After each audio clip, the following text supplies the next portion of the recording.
Hi everyone, my name is Natalie Ledwell and this is The Inspiration Show. Today on the show I have a very special guest who's a very good friend of mine, but before I introduce my special guest, I want to just remind you that once the show is over, don't forget to download the free ebook version of my best-selling book, Never in Your Wildest Dreams, and you'll see the link somewhere below this video.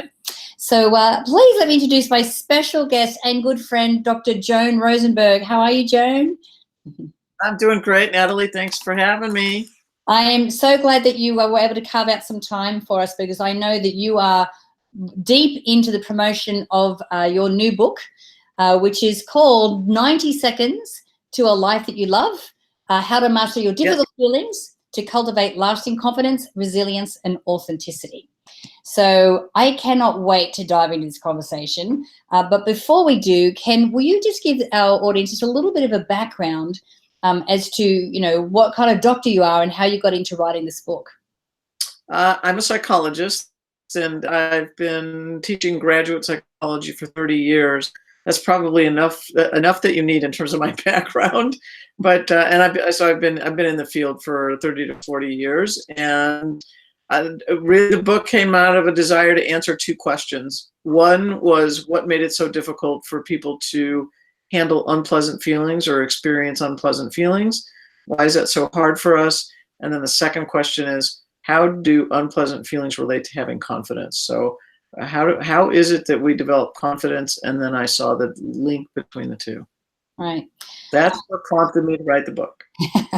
All right. So, because I know that you've done like a TEDx talk about, feeling uncomfortable feelings. And as a recovering person who used to, diminish my emotions, because I wanted to avoid my uncomfortable, emotions.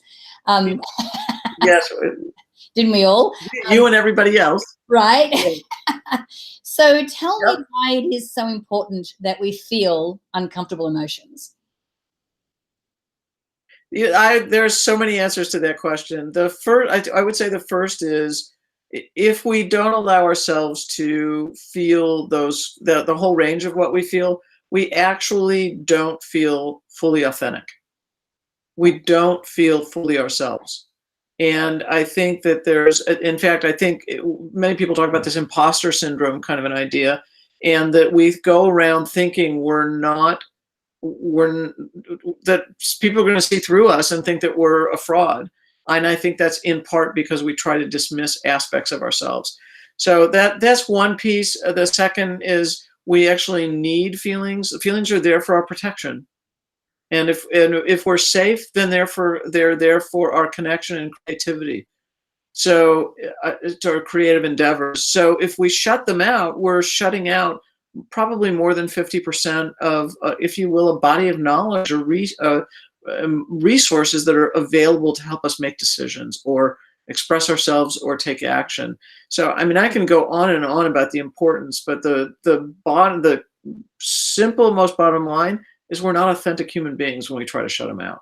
Yeah. Well, and we're more vulnerable and less safe human beings when we try to shut them out. Well, I can completely relate to that. I know towards the end of my marriage, I was so unhappy, but I would numb out by using alcohol or watching TV or whatever it is I would do. And I remember when Glenn and I broke up, how I had this realization I had no close friends or no close girlfriends. And it's because, oh no, if they saw underneath the facade, they would realize that there's nothing here, because I couldn't feel anything. And the sad thing is, when you shut out the bad emotions, you don't just shut out bad emotions, you shut out all emotions. It seems to off the gamut. Right. Yeah. So if we shut out the unpleasant side of things, then what we're doing is we're also muffling the positive ones. So we don't have this same access to joy, to contentment, to happiness, to excitement, all those kinds of things. So yeah, that would be yet another reason. Right. And so again, there's lots of reasons for it. Yeah. So when we talk about uncomfortable emotions, what emotions are we talking about? My whole thesis or approach is people being able to tolerate or experience 8 unpleasant feelings. That's it, just 8.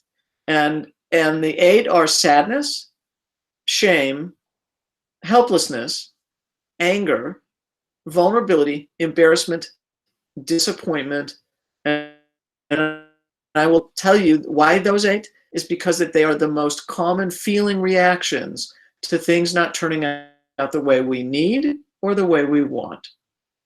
Right. I know. I used to always think how it's amazing what we do as human beings to avoid something as simple as disappointment. You know, Yep. we just, with the whole workaround that we do, so we don't feel that. So, okay, so we know what the negative, like the uncomfortable emotions are.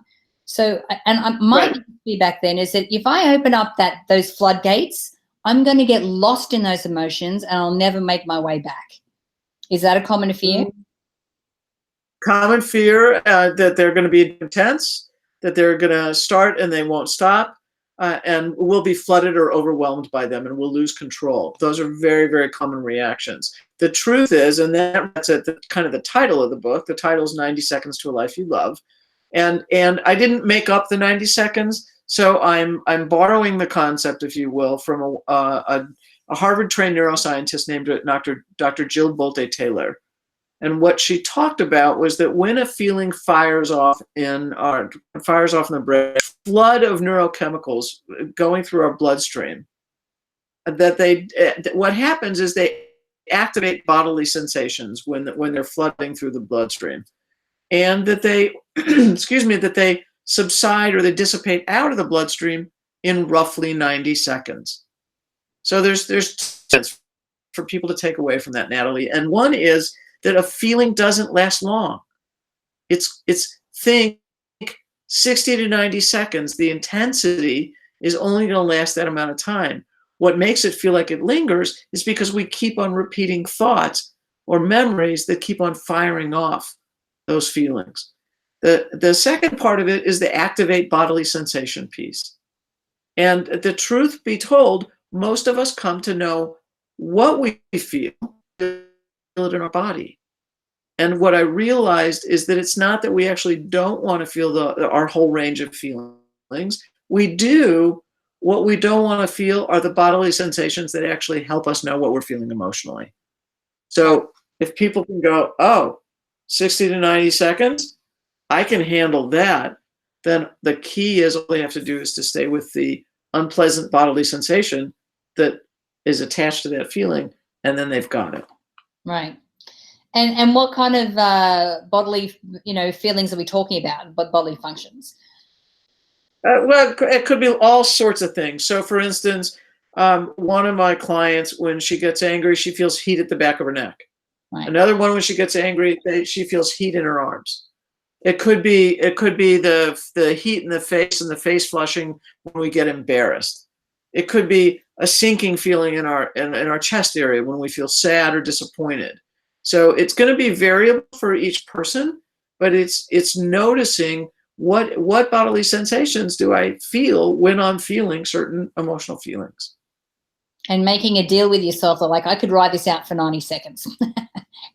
Exactly. Yeah. I know. And people who have been taught it will actually go, I can do 90 seconds. I can do 90 seconds. I can do 90, so that they just, in part, they just keep reminding themselves 90 seconds. That's all I got to do. And then they stay with it long enough. And what happens after that, Natalie, is many times insights come. So it's like, oh, well, I should really talk to that person. Or no, I don't really want to go there. That's not going to be for me. But it's because they were able to stay present with the feeling. Yeah. And you've also created a specific method. We call it, what is it? The Rosenberg reset, that helps us navigate. Right. So, which I've kind of put pieces of it together. So the whole notion here is that it's centered on what I call a formula. It's 1 choice, 8 feelings, 90 seconds. So the 1 choice is a choice to be aware of and in touch with as much of your moment to moment as possible. So we're talking awareness, not avoidance, which most of us tend to like to do. So choose into awareness. That's the 1 choice. The 8 feelings I've mentioned, and then the 90 seconds I've mentioned. So if we can stay present to in fact, here, let me say it in a slightly different way. If a person can ride 1 or more 90-second waves of 1 or more of 8 unpleasant feelings, they can go pursue anything they want in life. Right. Wow. And so, and what this does is help to build confidence and resilience and so forth. But how does it do that? Okay, so here's a couple keys, and there's a handful of things that go into this. First is understanding that the first place we start to develop confidence is when we're more true to ourselves. So when we can acknowledge the unpleasant feelings, that already starts to build up our confidence. Okay, so because we're being. Repeat that again. It froze up a little bit, and I want to make sure people hear this answer. When we allow ourselves to feel the whole expanse of our feelings, the pleasant ones and the unpleasant ones, just by the very nature of doing that, then we feel more whole, more substantive, and more true to ourselves. That alone increases confidence. The next step for me is people learning how to speak up. And there's actually a long chapter in the book on this. And in fact, I think speaking singularly, but taking it one step beyond feeling, that speaking is singularly the most important skill that someone can develop to develop their sense of confidence. So the foundation is I'm being true to myself. I'm allowing myself to experience those feelings. Now I'm going to be congruent in what I'm thinking and feeling to speak. So that sense of congruence and the speaking up, I think, changes molecules in us.